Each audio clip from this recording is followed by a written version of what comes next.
Continuamos con la entrevista en Talentos de Voz.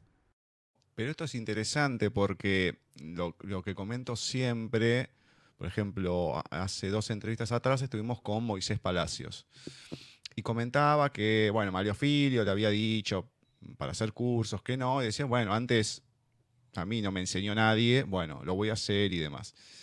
Y lo que les comento a todo es que, lamentablemente, por el tema de la distancia, nosotros estamos en Argentina, ustedes en México, uno no tiene esta posibilidad hoy en día, por suerte, y muchos, como te ha pasado a vos con la pandemia, lo ha podido hacer de otra manera. Claro, no nos podemos ver en teatros, en muchas cosas, hacer los cursos, y bueno, hoy, por esto que pasó, podés o pudiste armar toda la infraestructura necesaria para poder hacerlo.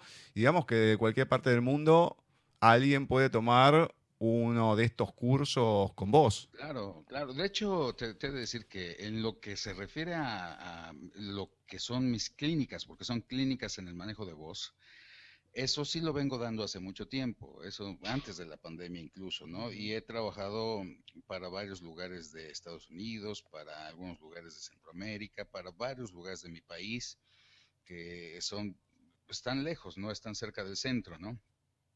Y con mucho éxito, sin ningún problema, ¿no? Aparte de que, bueno, yo tengo una estructura, hay una estructura muy bien hecha, tengo paso uno, paso dos, paso tres, o sea, bien armado, y además no solo eso, tengo también la ventaja de que mis clínicas, hablando específicamente del curso de voz, dan resultados inmediatos. Y la gente con eso se pone muy contenta, es una motivación muy grande porque no es lo mismo que tengas, y lo digo con mucho respeto porque me ha tocado y muchos que han llegado conmigo que me lo comentan, ¿no? Que de repente se inscriben a cursos donde pues los instructores a lo que se dedican es a dar una plática de sus propias experiencias, de su vida, de lo que han hecho, de lo que les ha sucedido, pero no hay una estructura, ¿sí? Y yo he tenido resultados muy, muy fuertes, muy poderosos con la gente que preparamos porque salen con un nivel muy bueno, muy fuerte. Primero, de capacidad desarrollada y por otro lado, de conciencia y herramientas para seguir trabajando, porque en esto nunca debes de dejar de practicar y de ejercitarte. Yo tengo 36 años de que tomé mis primeras clases y hoy, después de 36 años, sigo haciendo mis ejercicios de manejo de voz todos los días, diario, para calentar, para estirar, para ampliar mis cuerdas vocales, para darle más fuerza y poder a mi voz, para mejorar mi sistema de respiración, para proyectar, amplificar y conducir de forma correcta el sonido y además para manejar de la mejor forma los sentimientos, las emociones, los tonos, intenciones a través de la voz. Todo esto todos los días. Y además, obviamente tenemos la ventaja de que por la cantidad de trabajo, pues más todavía. Esto nos ayuda también a estar permanentemente entrenándonos, ¿no? Y por otro lado también con lo que es la parte de doblaje de voz, que ahora ya lo estamos haciendo online, que eso sí es reciente, eh, pues ha sido maravilloso ver la respuesta. Hace poco lancé la convocatoria, hemos estado haciendo como una especie de anuncios muy seguido, me han entrevistado en muchos programas, lo hemos platicado, y además me ha hablado mucha gente para pedir informes de muchos lugares de América Latina, incluso de España me hablaron hace poco y de Inglaterra un mexicano que vive en Inglaterra que quiere tomar los cursos online, ¿no? Entonces, eh, el hecho de que la tecnología hoy te permita hacer eso y romper fronteras, romper distancias y lograr llegar a más gente y darle o crearle un camino de aprendizaje y de desarrollo en un tema tan interesante que todos usamos, todos necesitamos y que muy pocas veces la gente voltea a poner atención en eso, para mí es maravilloso. No, increíble, increíble. Toda la expansión que te da. A ver, como todo hay que tener el conocimiento y hay que prepararse.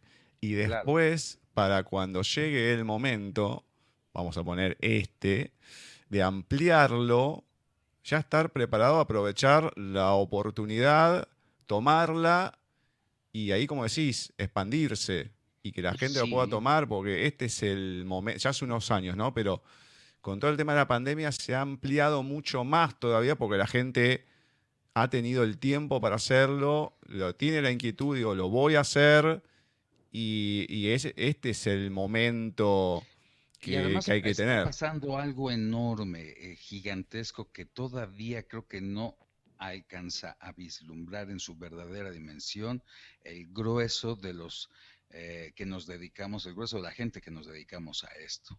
Incluso muchas empresas creo que también no alcanzan a vislumbrar todavía esto que está ocurriendo. Pero mira, eh, cada país, cada región que hace doblaje, ha manejado su proceso óstrata, muy cerrado.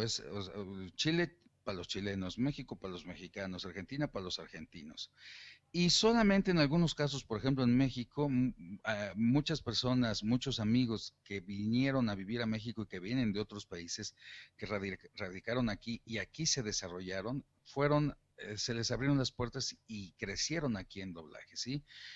Tenemos, por ejemplo, casos increíbles, ¿no? Yo conocí a Luis de León, por ejemplo, don Luis de León, que era argentino, como tú, y que tiene una voz esplendorosa. Él hizo a Caifás en Jesucristo Superestrella, la puesta de los años 70 de Julissa, Ujú. y hizo mucho doblaje, y tiene una voz de verdad, unos graves espectaculares, impresionantes. El señor que hizo a Batman, de Batman y Robin de los años 70, el señor Romanito, Guillermo Romano, era guatemalteco. La señora que o hizo la primera voz de Marsh de Los Simpson es peruana. Este, el señor Carlos Petrel, que te he hablado, queridísimo amigo, él era español, crecido en Francia y vivido en México. Y así te puedo ir hablando de tantos, tantos grandes talentos que tienen diversos orígenes, pero hoy pasa algo maravilloso. Llega una pandemia, nos obliga a trabajar a todos online. Los que ya estábamos preparados para hacer esto porque teníamos el equipo y la experiencia, conocimiento, entramos inmediato. Muchos tardaron un poco, pero ahora te puedo decir que ya casi todos están con sus micrófonos, sus computadoras, sus equipos y están trabajando desde casa. ¿Y qué sucedió? El hecho de que puedas trabajar doblaje a distancia, que lo estamos haciendo con muchos estudios, provoca que entonces ya no haya límites porque lo mismo que estamos haciendo para los estudios de México lo podemos hacer para otros estudios de otros países. Mm. Yo vengo trabajando doblaje de voz para Netflix Estados Unidos desde hace más o menos 6 años, mucho antes de la pandemia. Y para otros proyectos, ¿qué va a suceder con esto? Hoy en día, tú que vives en Argentina no tienes ninguna limitación para poder prestarme tu voz desde Argentina y grabarte yo aquí, de la misma forma que no tengo ninguna limitación para grabar yo para Argentina. Y así para todos los países. ¿Qué va a suceder? Primero, la competencia va a ser mucho más grande. Punto uno. Punto dos, obviamente se va a prestar a competencia desleal. Pero también por otro lado viene otra situación. El doblaje va a tener una ganancia, por un lado, porque va a tener más diversidad de voces para muchos proyectos de todo el mundo. Pero por otro lado también va a haber una situación que hay que trabajar.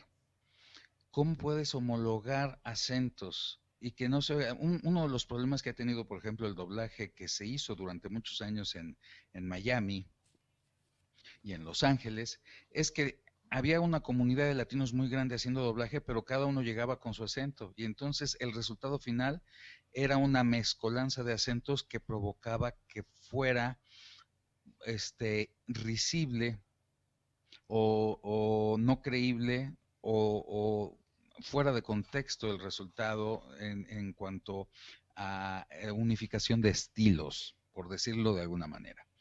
Entonces, aquí el punto es que se necesita unificar estilos y ahí es donde yo ataco un punto positivo, ¿no? Tenemos que ayudarnos entre todos los que tenemos el conocimiento, la capacidad para poder preparar a distancia en este punto y ayudar a que, por ejemplo, yo he escuchado mucho últimamente de doblaje argentino. A mí me gusta escuchar para ver qué está pasando. Es más, estoy viendo ahorita una serie que estoy por terminar ya, que se llama Dark, que Mm, está en Netflix y está doblada en tu país, en Argentina. ujú. Escucho las voces, hay voces extraordinarias, con una textura y con un peso de voz increíble tanto en hombres como en mujeres, increíbles. Pero tengo un problema con muchos de ellos a nivel profesional, ¿sí? Es una crítica constructiva, no destructiva, ¿eh? Sí tengo un problema.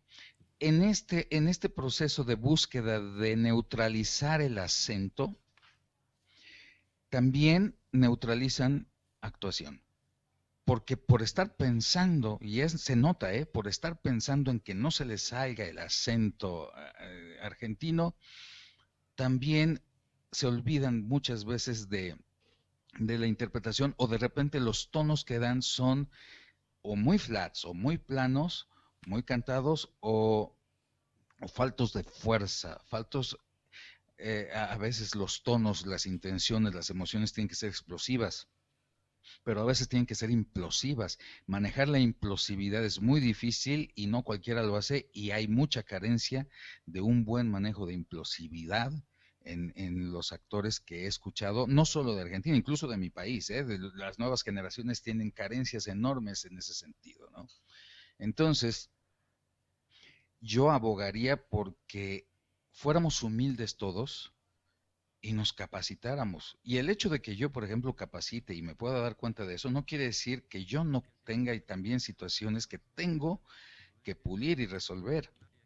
Pero aquí el punto es, grábate, escúchate objetivamente y ve qué es lo que estás haciendo y mejóralo. O busca a alguien que te ayude a desintoxicarte de todo eso que traes que no sirve para encontrar algo nuevo y más fresco, ¿no? No sé, esto es una visión muy personal, ¿eh? Y no, no es crítica, es solamente compartir la forma en la que yo pienso. Te digo, no, no, lo vemos igual, porque a mí el doblaje argentino me pasa exactamente lo mismo. De hecho, buscando, claro, lo que yo había visto, más lo de antes y demás, no encontraba nada. Bueno, empecé a buscar directamente los actores de doblaje argentino.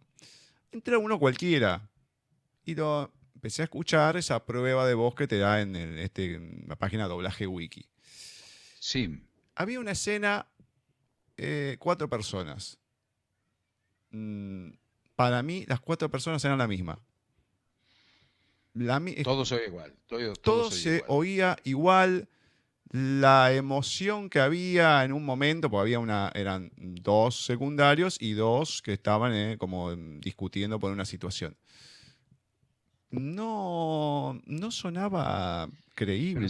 ¿sabes por qué pasa eso también? Ahí hay una cuestión también que de repente la gente afuera, el público, no sabe. No sé si en Argentina exista el puesto de director de doblaje de voz, Ujú. porque hay algunos países que no tienen, que llegan los actores a grabar con los ingenieros y los ingenieros nada más les dicen, pues es en tal tiempo de la película, ahí está el libreto y pues yo nada más te voy dando el tiempo y te digo si estás corto, si estás largo, pero más nada. Pero trabajan sin director y también es muy notorio. Pero cuando hay un director o alguien que ostente ese puesto, hay algunos que cometen un error. No voy a decir nombres porque es muy feo quemarlos, pero sí existen y hay por ahí dos que tres que, que provocan esto que tú estás diciendo. De repente para mí el buen director es el que a través de un buen léxico, conocimiento, información, no solamente del proyecto y el personaje que vas a hacer, sino también del conocimiento y bagaje cultural y de conocimiento de técnica de actuación, te da las herramientas o te da los apoyos o los detonadores para que tú puedas lograr la interpretación, tonos, intenciones. Eso es un buen director. Pero hay directores que no hacen eso, que lo que hacen es, mira, cópiame, dilo así. Mm. Y a todos les dicen lo mismo, y entonces todos los actores terminan hablando igual que el director, y entonces pasa lo que tú acabas de decir, que todos hablan igual. Eso es la verdad que, por eso te das cuenta. Evidentemente sí, uno no sabe que si pasa eso, o que lo desconoce, solamente lo escucha y demás, pero te quita las ganas de seguirlo. A mí yo escucho Claro, algo así, no puedo, lo saco. O sea, me pongo a ver otra cosa porque me puedo bancar una película vieja que tenga un sonido terrible, ambiental, que sea... me lo puedo bancar. Ahora, pero que todos hablen igual, y remarco, más sin ver, no estar identificando quién es el que está hablando, o que sea muy, no sé, tosco la manera en expresarse y todo, no, es como ir, también que uno en el teatro va, paga una entrada sin saber lo que va a pasar, que te cobren por una hora importante de teatro y sea un ensayo. Y vos decís, pero esto es un desastre, o sea que pagué por esto y bueno, es algo similar. Entonces, la sensación que da, ¿no? Ese desasosiego que te queda. Y no te da ganas. Hoy en día, bueno, podés cambiar y ver otra cosa. Que con todo esto que se pueda dar a distancia, con lo de ustedes y con los de otros actores también, pueda crecer, como decís, más allá de la competencia desleal, con lo que uno ya sabe cómo viene escuchando en el doblaje, cómo se dio y todo, pero esperemos que crezcan y, bueno, para beneficio de todo el público, ¿no? Que se claro. pueda disfrutar de otra manera. Eso esperamos todos y que esto traiga cosas más buenas que malas, ¿no? Quiero que me contés, te voy a marcar eh, dos personajes y un actor, ¿no? Sí, A ver cómo fue ponerle voz. Uno bueno, no tierno, que fue Winnie Pooh. Otro malo, un personaje tremendo como Saga de Géminis. Y al live action, un tremendo actor también como Jack Black. Desde el humor también, no solamente Jack Black, sino Eddie Murphy. mira, los cuatro son casos completamente diferentes, Mm. muy diferentes. Winnie Pooh fue un casting que se hizo porque la primera voz que hizo Winnie Pooh fue un señor que se llamó Flavio, un contador de chistes y comediante extraordinario, recientemente fallecido, eh, cantante y además extraordinario imitador, impresionante. Él trabajó al lado presentando en el Hotel Reforma aquí en México en su época a Sammy Davis Jr., a Dean Martin, a Frank Sinatra, que llegó a venir a México, y además los imitaba y hacía su show con ellos, un tipo espectacular. Él fue la primera voz de Winnie Pooh y, y también la voz del el pequeño Juan en Robin Hood de Disney, Ajá. que ese personaje lo empezó Tintán, se murió a la mitad del personaje y lo terminó Flavio y nadie se dio cuenta, Ajá. imitando a Tintán. Sí. Bueno, después de él, la siguiente voz de Winnie Pooh por muchos años fue Arturo Mercado. Mm. Un buen día decidieron cambiar, Disney ya saben que cambian de voces como se les da la gana, y Sí. entonces entró otro actor que hizo mucho doblaje y hace mucha televisión en México, Luis Vallardo. Yo ahora sé, yo no sabía en el momento que me hablaron a mí a hacer ese casting, no tenía yo información, si no, igual ni lo hubiera hecho, pero yo no tenía idea. Me hablaron para hacer prueba de voz porque estaban grabadas las canciones con Luis Vallardo. Él ya no siguió haciendo el personaje, ya después supe que se había peleado por cuestiones económicas y los mandó volar. Y entonces el reto era que yo lograra que se pareciera en las canciones, o sea, que no brincara la voz, pero que también se pareciera al original en inglés. Querían eso, ¿no? Entonces, antes de mí ya habían hecho como 60 pruebas y no le pegaban. Entonces, cuando me hablaron y fui y le pegué, les encantó. El reto o lo complicado para mí con ese personaje fueron dos cosas, ¿no? Por un lado, que honestamente no era un personaje que a mí me gustara, no estaba dentro de mi esquema, no era un top para mí. Yo aprendí a querer al personaje y a conocerlo con el tiempo doblándolo. Y por otro lado, también una complejidad grande fue que quien dirigió por primera vez la primera película que hice, el primer proyecto que hice, que fue el esqueleno, no, el esquelefante o algo así se llamaba. El efelante, sí, sí, El es efelante, una sí, palabra rarísima, sí, efelante. el efelante. Fue lo primero que hice. Pues resultó que quien dirigía a Don Pancho Colmenero, pues él tiene su grupo, tenía su equipo en ese momento, no le cayó nada bien que yo llegara a hacerlo. Me dirigió muy mal, no me dirigió con, yo creo que con toda la intención de que yo no me lo quedara y me lo quitaran, ¿no? Pero quienes estaban detrás de todo este proyecto, que estaban contratados por Disney adentro, Fabiola Stevenson, Javier Pontón, dos queridos amigos, Walterio Pesqueira, pues se abocaron a hablar conmigo después de que oyeron lo que había sucedido y entonces, este, pues hicieron a un lado a don Francisco y llegó Fabiola Stevenson directo y ella me dirigió y por teléfono también estaba ahí pendiente Javier Pontón, rehicimos toda la película, quedó al gusto de lo que ellos querían, funcionó perfecto y pues ahí empezó la aventura con Winnie Pooh pues poco a poco se fue limando como que esta situación con Don Francisco. Yo le tengo mucho cariño y mucho respeto a Don Francisco, tengo que decirlo. Para mí ese hombre, yo creo que no existe en el mundo, ni siquiera hablo solamente de América Latina, no existe en el mundo un director de doblaje con más horas dirigidas que Don Pancho Colmenero. Tiene 85 años de edad y no ha parado de dirigir todos los días de su vida, sigue trabajando como energúmeno.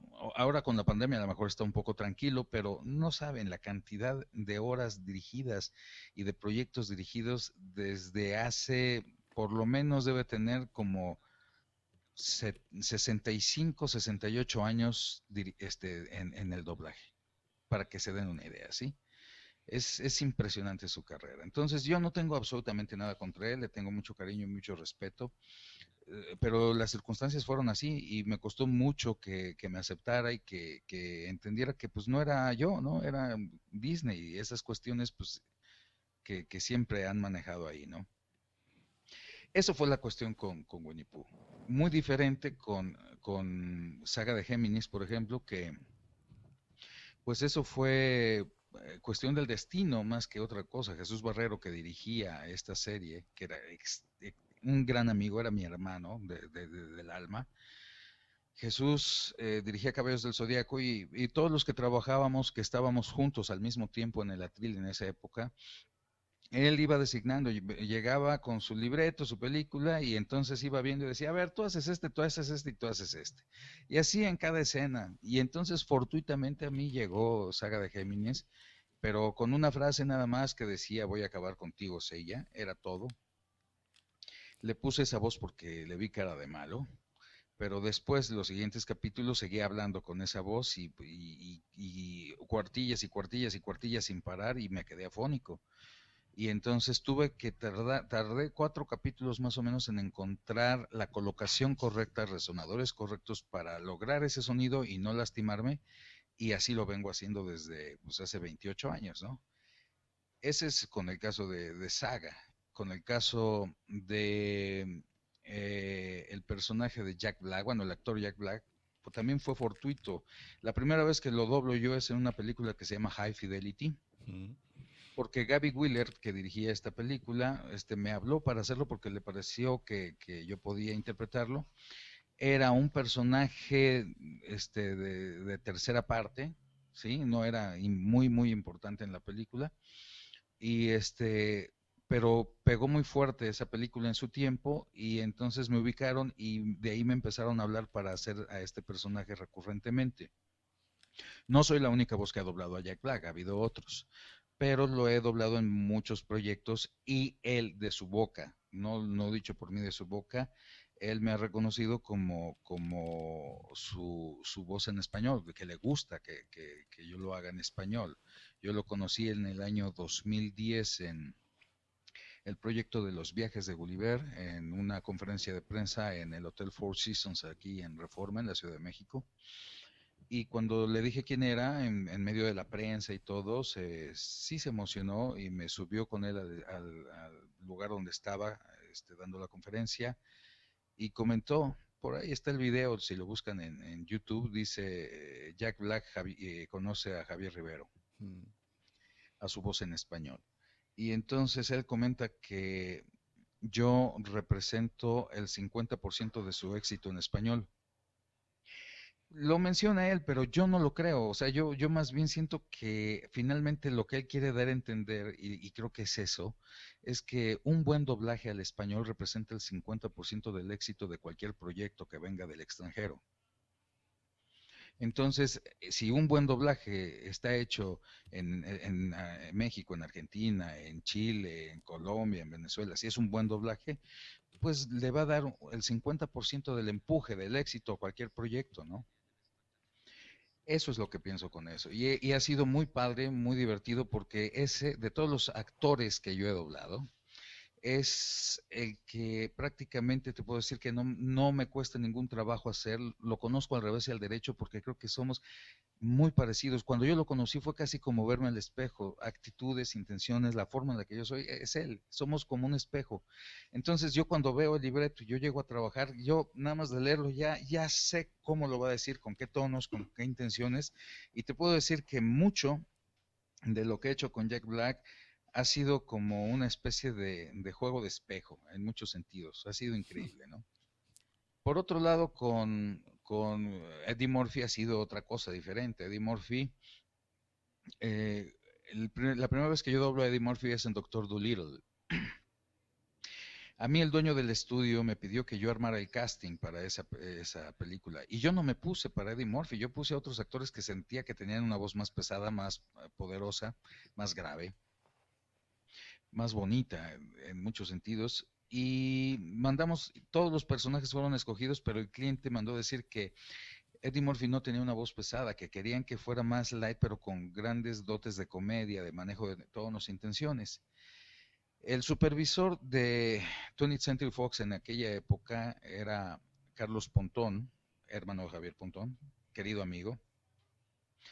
Y Carlos y yo ya nos conocíamos muy bien porque ya habíamos trabajado juntos. Él tenía un estudio que se llamaba PR Producciones, asociado con Jesús Barrero en esa época, donde yo doblaba una serie que se llamaba Querida encogía a los niños, la serie, y Mm. doblaba al Dr. Wayne, al papá de los niños.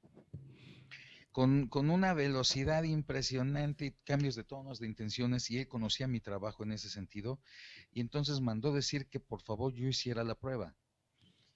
Pero a mí cuando me hablan para hacer esta prueba de voz, yo estaba en una, aquí muy cerca de donde yo vivo hay una cantina. Yo no tomo, no me gusta el alcohol, pero esa cantina es cantina-restaurante y me gusta mucho ese lugar porque hacen, no sé si conozcan este guiso en Argentina, las milanesas. Las milanesas son carne de res, un bistec, bife, delgado, delgado, pero empanizado. Sí, acá ¿Sí? en Argentina diciendo la milanga. No, no, La milanesa milanga. acá, pero Bueno, se una milanesa. come Bueno, todos los días. aquí en ese lugar le llaman a esas milanesas, les llaman orejas de elefante. Ya te Ajá. imaginarás el tamaño de eso. ¡Oh! Con unas papas fritas a la francesa, una cosa espectacular. Y me gusta mucho. Entonces yo estaba cuando me hablan por teléfono, crean como las 6:30 de la tarde, casi 7 de la noche, ya razón, yo estaba comiéndome una rica milanesa en compañía de uno de mis mejores amigos, que es Ricardo Gil, que es la voz del hombre de rojo en La Vaca y el Pollito y es Mm. el imitador de Joaquín López Dóriga en televisión. Estábamos comiendo ahí y tomando unas cervezas. Llevaba yo una o dos, yo no, te digo, no acostumbro tomar, entonces ese día hacía mucho calor, me había tomado dos y la verdad yo con dos ya estaba así como que medio contentón. Y me hablaron para ir a grabar esto. Le digo a la persona que me habló, no, ahorita no es un buen momento, ¿no? Por favor, es que urge, que quieren que tú la hagas, ya me explicó todo. Le digo, bueno, si también hace la prueba Ricardo Gil, sí voy, si no, no, no. Entonces me dicen, sí, pues tráetelo y hacemos la prueba con ustedes. Y me llevé a Ricardo, nos fuimos, hicimos la prueba de voz, no sé ni cómo la hice, pero ya salimos de ahí, yo me fui, yo me olvidé. Y entonces, esto fue un viernes. El lunes me hablan por teléfono y me dicen, oye, pues que ya escucharon tu prueba y que te quedaste con Eddie Murphy. Y la verdad, yo no pensé que me lo fuera a quedar y cuando me dijeron que sí, sí me pusieron a temblar porque dije, no manches, una película completa a la velocidad que habla este tipo y, bueno, a ver cómo me va, ¿no? Y Carlos Pontón dirigió esta película precisamente. Entonces, pues él me recibió, me dijo que no me preocupara, entonces fuimos trabajándolo, nos fuimos divirtiendo mucho, mucho, mucho, y pues finalmente quedó y gustó mucho el resultado y a partir de ahí pues me empezaron a hablar para hacer otros proyectos con Eddie Murphy porque también grabamos, aparte de las secuelas de Doctor Dolittle el 1, 2, 3, hicimos por ahí una que se llama Showtime, hicimos otra que se llama Tripulación Dave, Mi papá y su mundo fantástico, que pues la verdad me divirtieron mucho, pero es un personaje muy complicado, muy, muy complicado. Es, mira, lo puedo comparar con Will Smith, pero Will Smith, a comparación de Eddie Murphy, es tranquilo.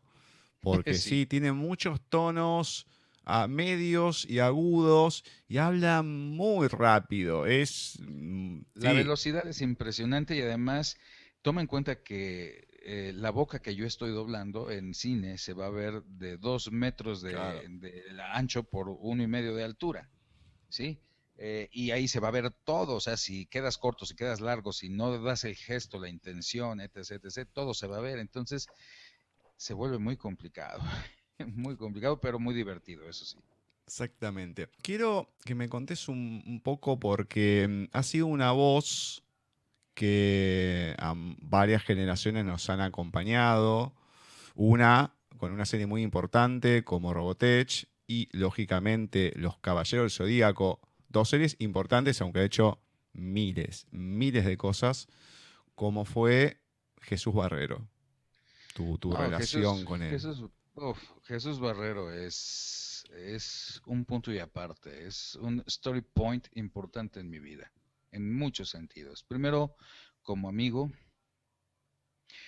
después como maestro y además como yo le podría llamar en doblaje como el toque mágico, porque pues hoy mucho de lo que ha sucedido alrededor del mundo de Caballeros del Zodiaco se lo debo a él, porque pues él me puso ahí, ¿no?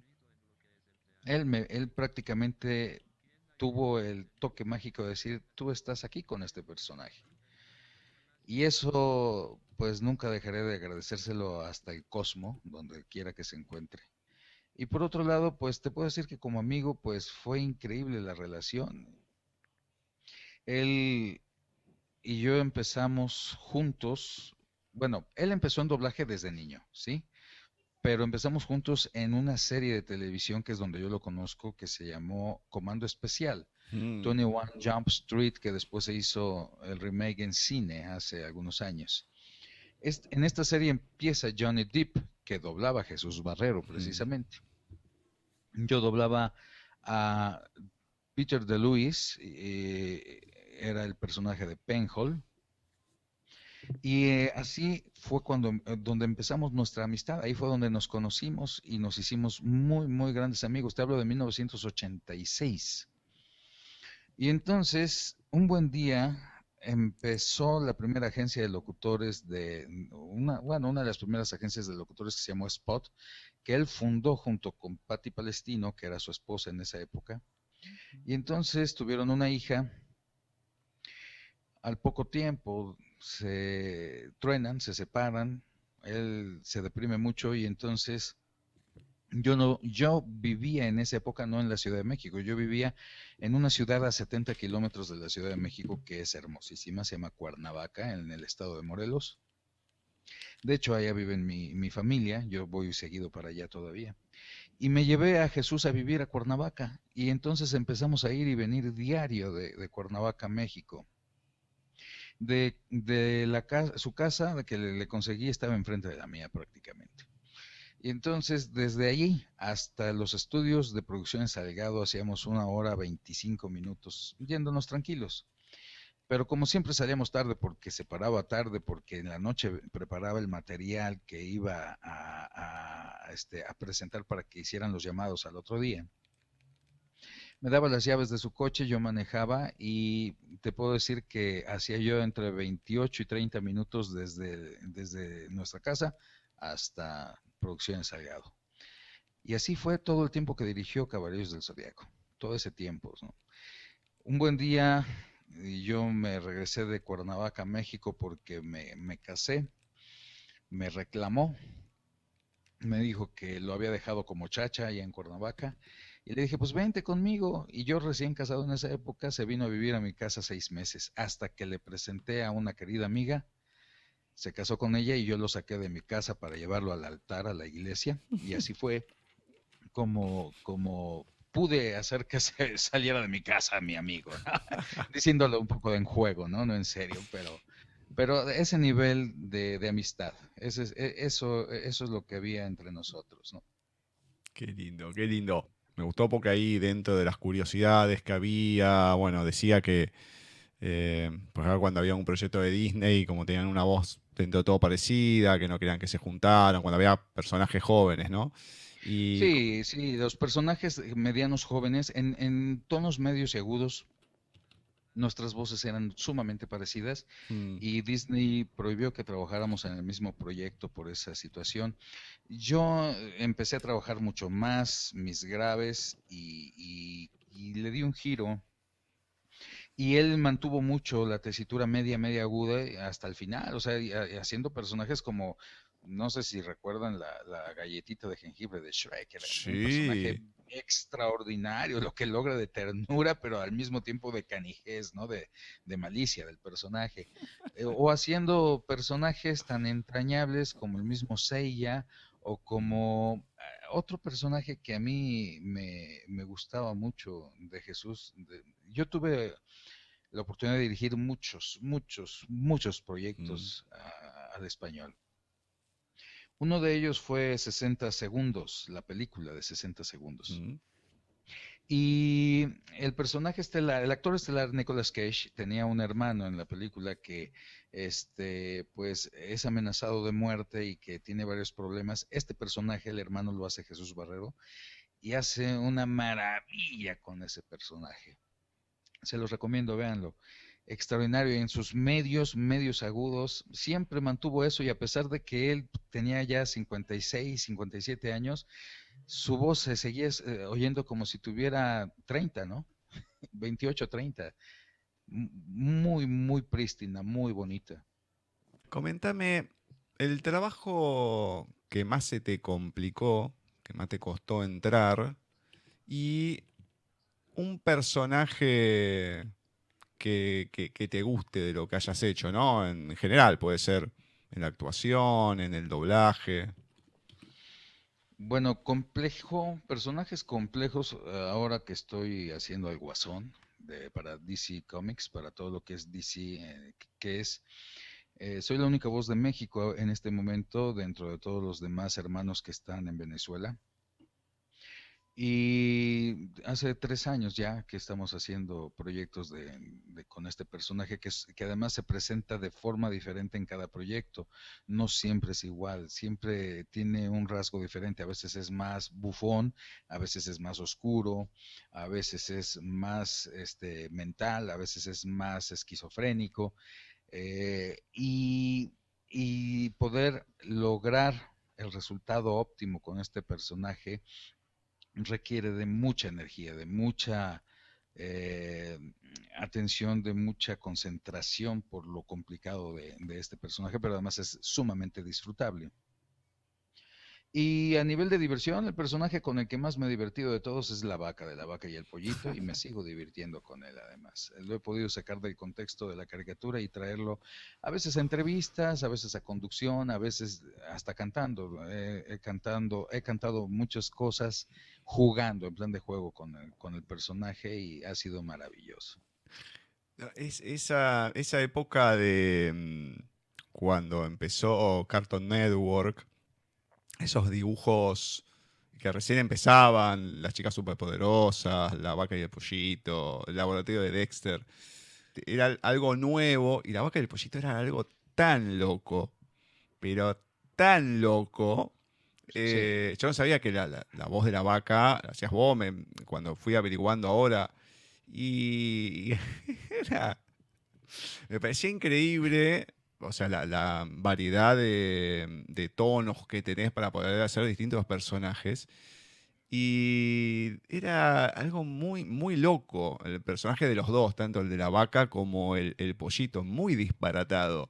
Y el hombre de rojo, por Dios, que también No, es tengo que fijarme quién lo hacía el hombre de rojo. Ese Ricardo Gil, que te comento Ricardo que Gil, es mi le amigo, es escribí, mi amigo. saqué el celular de un lado, no me contestó nunca, ¿no? Pero bueno, por eso no descubrí, porque no empecé a averiguar.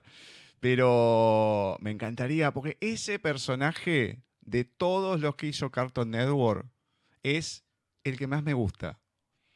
Porque Es tenía una impresionante. cosa, ay, el personaje en sí era tan bueno y la voz que tenía era genial.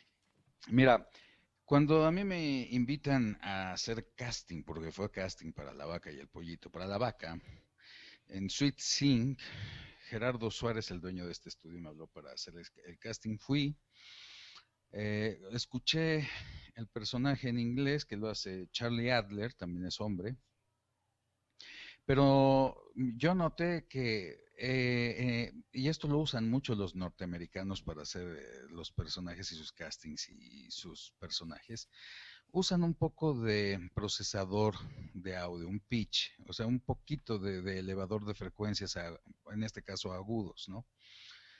Por ejemplo, te pongo el ejemplo. Para mí, el más grande ícono de la caracterización, que es mi ejemplo y es mi ídolo, sí, así literal, es Jorge Arbizu el Tata. Sí. Yo tuve la fortuna de trabajar con él en el Atril, en algunos capítulos de Plaza Sésamo, me tocó trabajar en Los Locos Adams, la caricatura, cuando iba a ser la Teocosa, y es verlo trabajar y escuchar lo que hacía y la manera en la que podía hacer esas creaciones era de verdad increíble. Y además, mi personaje con el que yo crecí, que es mi personaje de infancia, es Pedro Picapiedra de los Picapiedra. Mm. Entonces, conocerlo fue increíble. Entonces, cuando yo llego al punto de que sé que Mel Blanc en inglés es el más grande caracterizador que ha habido, y escucho muchos de sus trabajos y me doy cuenta que en muchos usan procesadores para darle un poquito de pitch, un poco de agudos a los personajes, o bastantes agudos, y de repente saber que Jorge Arbizu no necesitó de eso más que en un personaje que fue el pájaro loco porque requería realmente esas frecuencias. De ahí en fuera todos los personajes, todos los demás los hizo él con su talento.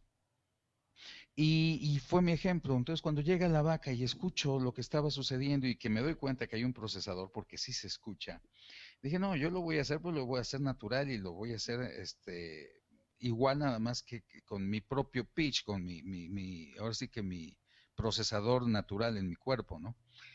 Y cuando lo hice, pues se fue y ya a los 2, 3 días me habló Gerardo y me dijo, oye, pues ¿qué crees que te quedaste con el personaje?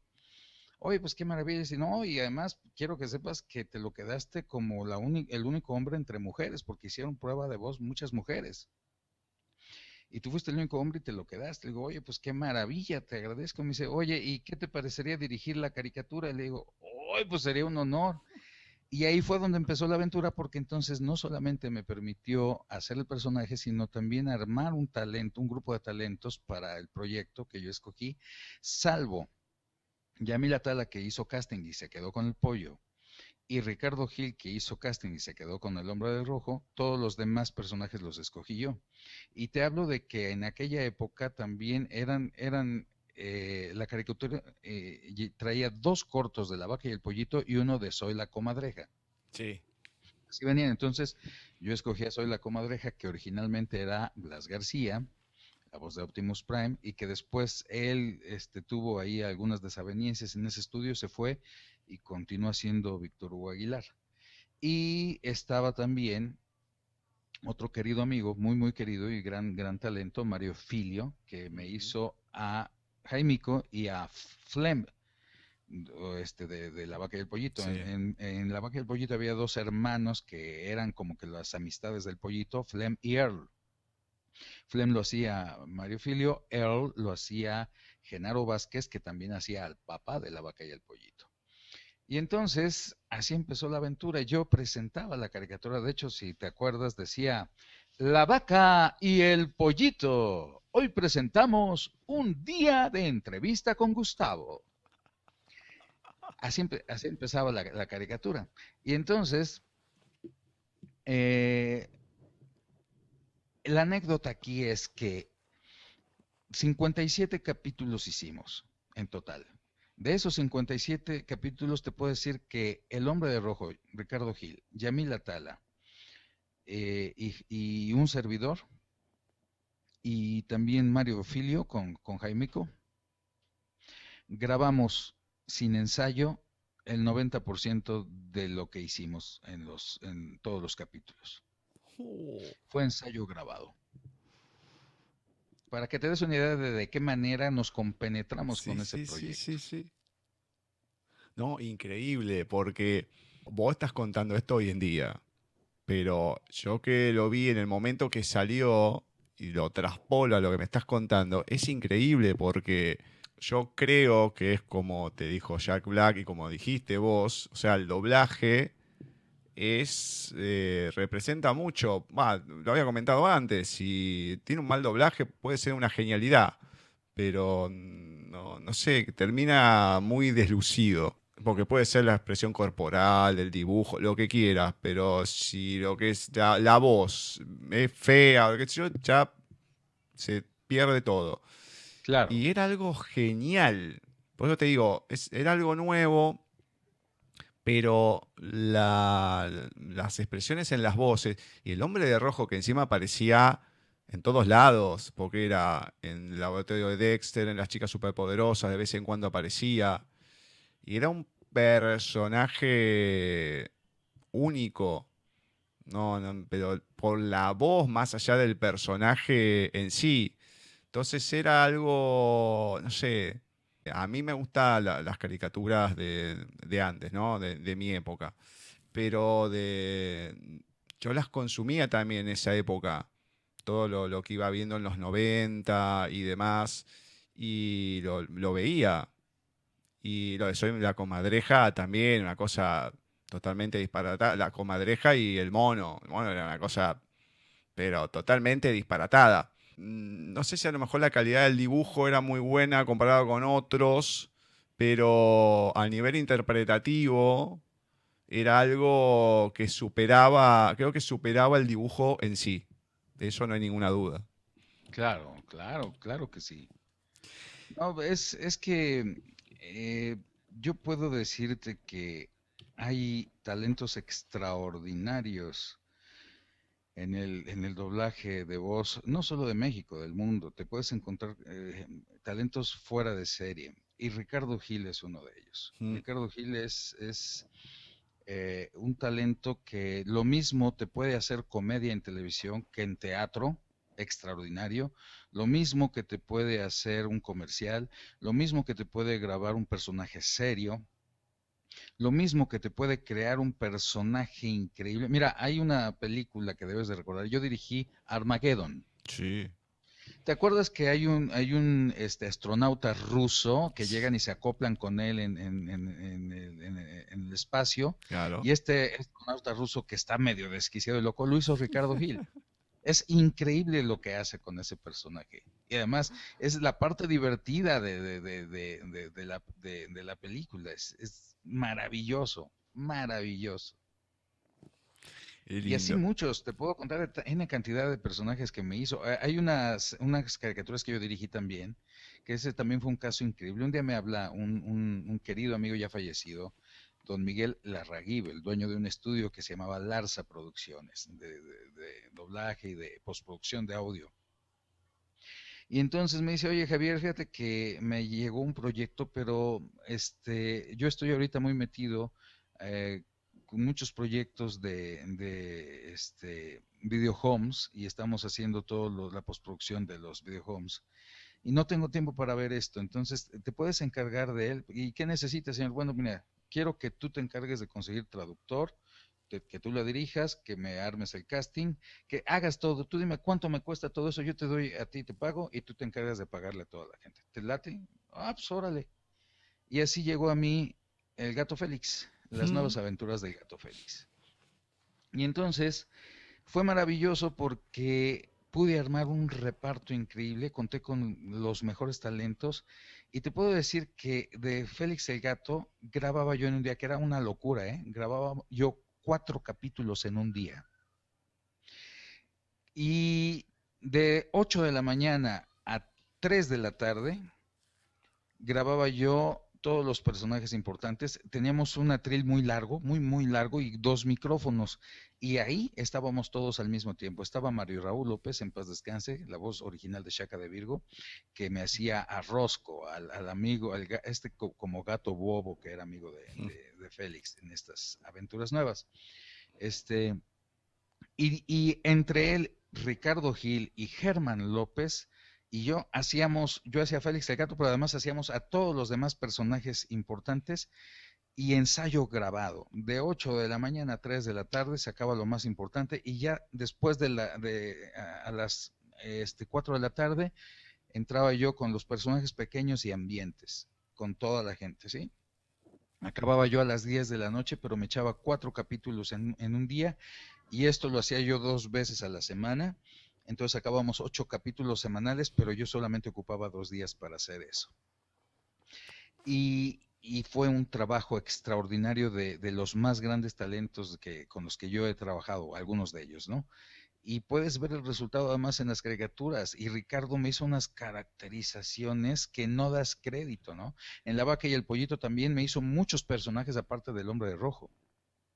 Sí, no sé si te acuerdas de un capítulo donde un chicle cobra vida y después hacen con el chicle como una especie de foca. Sí, sí, sí, Queda sí. pegada. Esa foca la hizo Ricardo Gil. No, Y así muchos, te puedo decir muchos personajes, ¿no? Que la gente ni se imagina, ¿no? no, qué grande, qué lindo, me encanta. Me encanta, ojalá que lo podamos conseguir a Ricardo y también entrevistar, porque estas cosas son geniales. Quédate ahí, que ya volvemos con Talentos de Voz.